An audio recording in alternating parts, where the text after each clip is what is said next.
Sam Altman doesn't want your money. He wants your identity. While the world celebrates him as Silicon Valley's savior, some are asking, what exactly is he building? Behind the polished demos and billion-dollar partnerships, there are signs this isn't just about artificial intelligence anymore. For years, Sam Altman has been presented as the optimistic face of the AI revolution.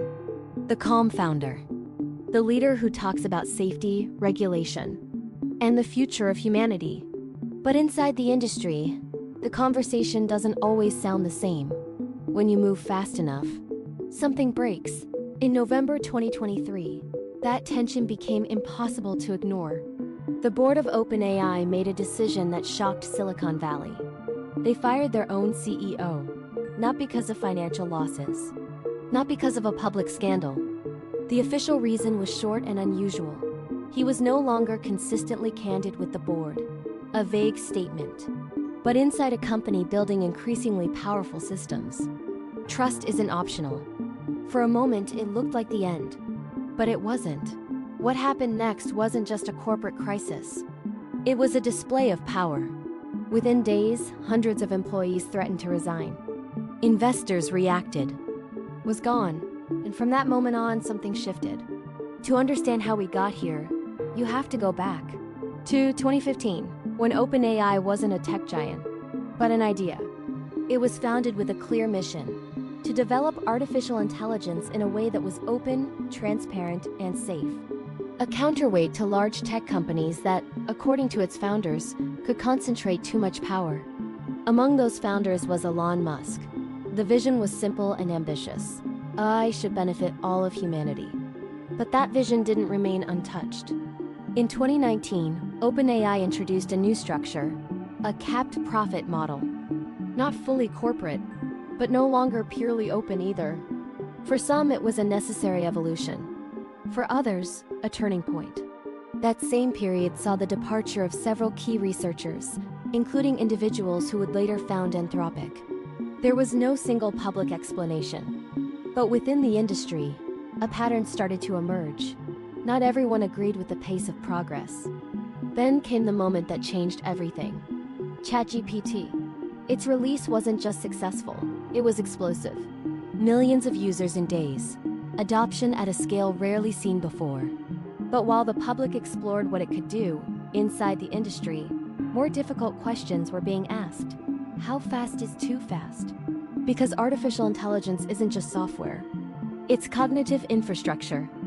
Systems that can learn, adapt, and potentially make increasingly complex decisions.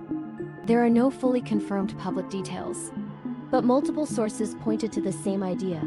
It represented a significant leap in reasoning capability, not an incremental improvement, a step change.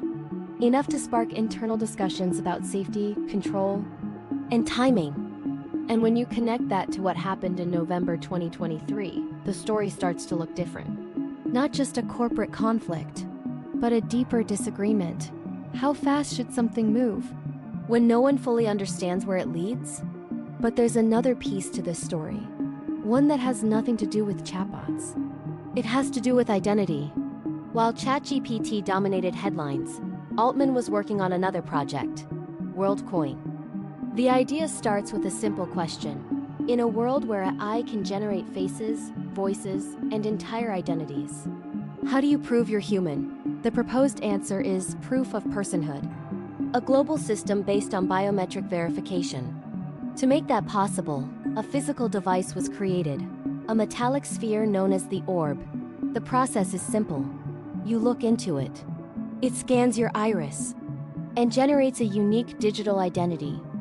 In some cases, users receive cryptocurrency as an incentive. The project has already been deployed across multiple countries. Some see it as a necessary solution for an AI-driven future. Others see it as infrastructure that could become too powerful. Because the real question isn't just how it works, it's who controls it. Who manages the data? Who sets the rules? Worldcoin states that privacy is protected. But critics argue that we are entering unfamiliar territory. A system where proving you are human could depend on a global, centralized network. This is where Sam Altman becomes a more complex figure. On one hand, he consistently warns about the risks of artificial intelligence. He has spoken to governments, called for regulation, and acknowledged the potential consequences of the technology. Technological disruption, global instability, even low-probability events. That mindset isn't unique in Silicon Valley. But in this context, it adds another layer. Because we're talking about someone who is accelerating the development of advanced AI, exploring global identity systems, and at the same time warning about the risks of both. The reality is, we are already inside this transition. Artificial intelligence is no longer a future concept. It's a present force.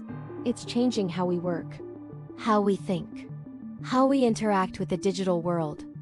And the decisions being made right now will define what that system looks like in the years ahead. Sam Altman is not the only player, but he is one of the most influential. Silicon Valley has always been shaped by people who claimed they would change the world. And many of them did. But not always in the ways we expected. The question is no longer whether artificial intelligence will transform society. That's already happening. The real question is, who decides how it happens? Because in a world where machines can imitate humans, proving that you are human may become one of the most valuable assets of all. And if that system depends on infrastructure you don't control, then the balance of power shifts. This isn't just a story about technology. It's a story about speed, influence, and decisions being made outside of public view. And like any story still unfolding, there is no clear ending yet. But it has already begun. This is Dark History.